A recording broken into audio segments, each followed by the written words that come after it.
Berapa tahun waktu itu Mas Ganjar di rumah ini? Saya 4 tahun. 4 tahun, dari umur berapa Mas? Jadi pindah dari kelas 6 SD, terus kemudian 3 tahun SMP begitu ya. Terus kemudian ya 4 tahun di sini, terus kemudian saya ke Jogja bersama kakak saya, sekolah SMA di sana, kos di sana, kuliah di sana gitu.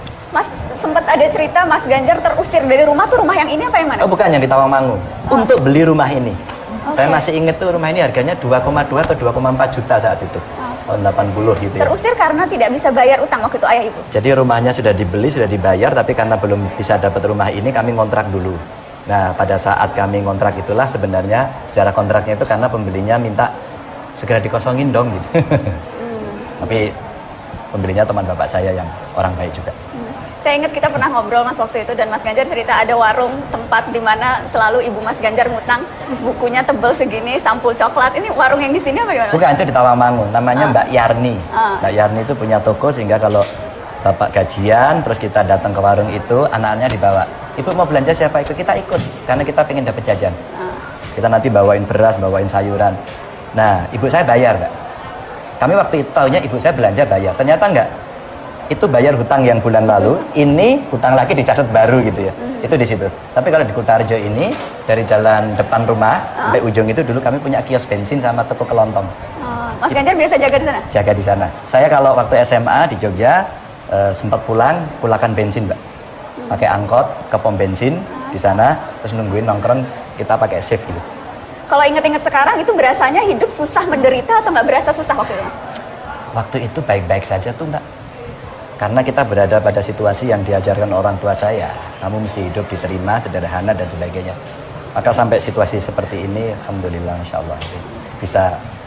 Udah deh, cukup-cukup lah gini. Gak usah apa-apa. Saya punya 2 orang hebat ini ya.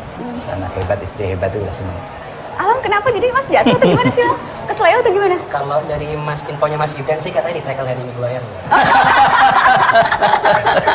Tapi ya Mas lagi main futsal? Lagi main futsal. Oke. Pas habis 3 lebaran Mbak, jadi masih berasa ya? Iya. Pas pengumuman itu, Mbak Tiko katanya nggak tahu, jadi dadakan? Nggak tahu, iya. Tega banget ya Mas Ganjar nggak kasih tahu ya? Enggak sih, kalau untuk emang nggak pernah hal-hal yang memang rahasia berkaitan dengan pekerjaan, tidak semua hal itu disampaikan ke saya, dan saya sangat menghargai ruang itu. Saya juga nggak mau cross the line.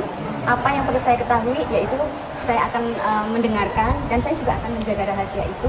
Ketika ada sesuatu yang perlu dikit itu menjadi rahasia, ya udah, saya tidak akan menuntut penjelasan.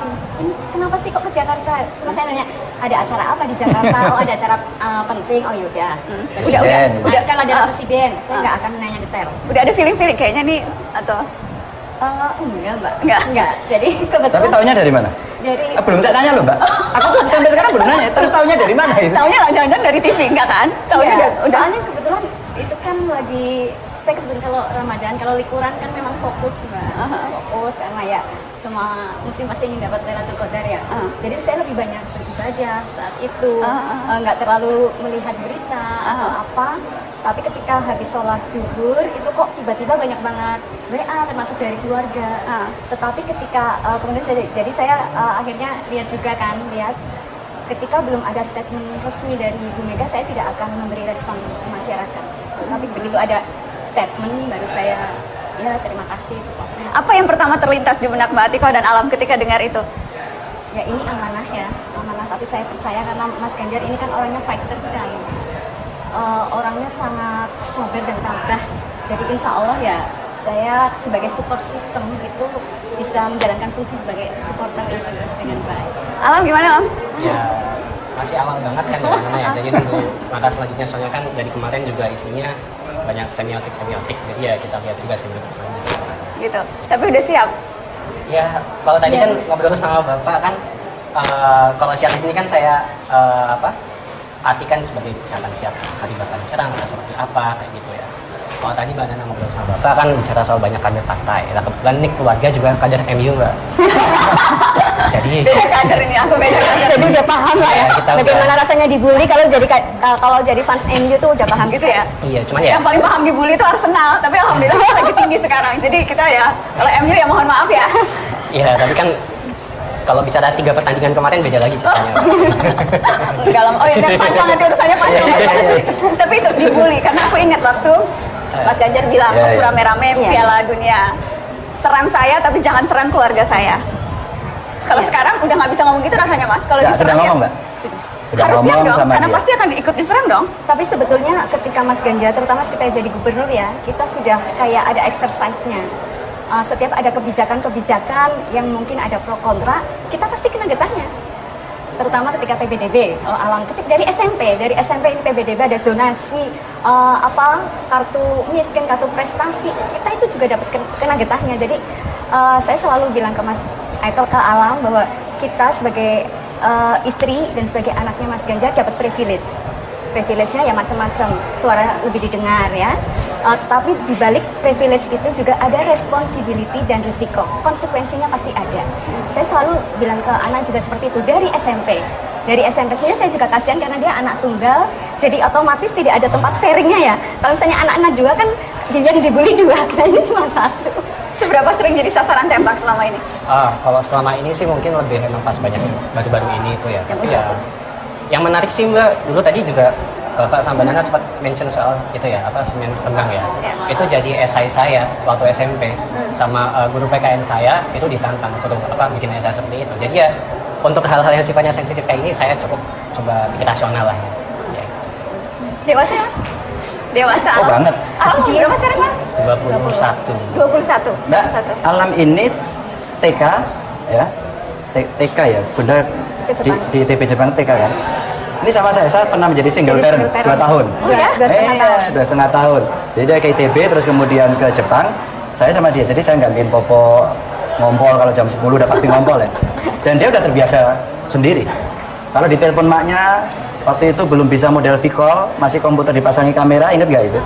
Itu kalau ditelepon, maknya udah kangen banget, gimana gitu dia. Udahlah gitu. Jadi dia udah terbiasa. Udah terbiasa. Jadi kemarin yang pas U20 itu justru dia teleponnya ke aku. Jadi kalau kan doain ayah tetaplah gitu. Terus Mama ya? Alam malah yang telepon ke aku. Saya justru kasihan khawatirnya ke bunda gitu. Tapi kalau sama laki-laki beda mbak. Gitu ya. Iya. Dia nggak telepon saya, dia ke ibunya. Dia lebih khawatir sama mamanya. Kalau saya cuma saya kilimi aja batu karang di tengah lautan. Itu loh pokoknya. Tapi kemarin Mas Ganjar sampai bilang jangan serang istri dan anak saya, itu berarti levelnya memang berbeda ya kemarin. Oh ini Diteror macam-macam. serangan di medsos yang memang oke lah saya terima ya, apapun namanya mereka mengekspresikan dan tidak pernah saya blok gitu ya. Saya bukakan, tapi sebagai bapak saya bertanggung jawab pada anak dan istri saya karena dia sebenarnya tidak tahu pada putusan saya kan. Sampai teror Mbak. Ya, semuanya ini sampai saya itu mematikan HP, kemudian sosmed juga saya puasa. Ya, untungnya alhamdulillahnya tuh ketika bulan puasa gitu ya. Jadi saya kalau menurut saya sih kalau kondisi paling sulit itu tempat curhat tertinggi ya yang di atas. Akan mendapatkan ketenangan yang luar biasa. Kita pengalaman lah mbak sekarang. Gitu ya. Siapin besok dibully, 1 sabar, 2 senyum aja. Karena perjalanan masih akan panjang ya. Pasti. Masih akan panjang. Terima kasih Mas Ganjar. Sama-sama mbak. Mbak Tika Ya. terima kasih. Alam terima kasih. Ya. Saya mengganggu waktunya. Habis ini langsung mau halal bihalal Ya keluarga. open house tuh sudah banyak yang. Ya udah ramai di sana. Iya. Sekali lagi terima kasih Mas. Terima kasih, ya. Assalamualaikum. Terima kasih teman-teman sudah Ya. menyaksikan Mata Najwa. Sampai ketemu.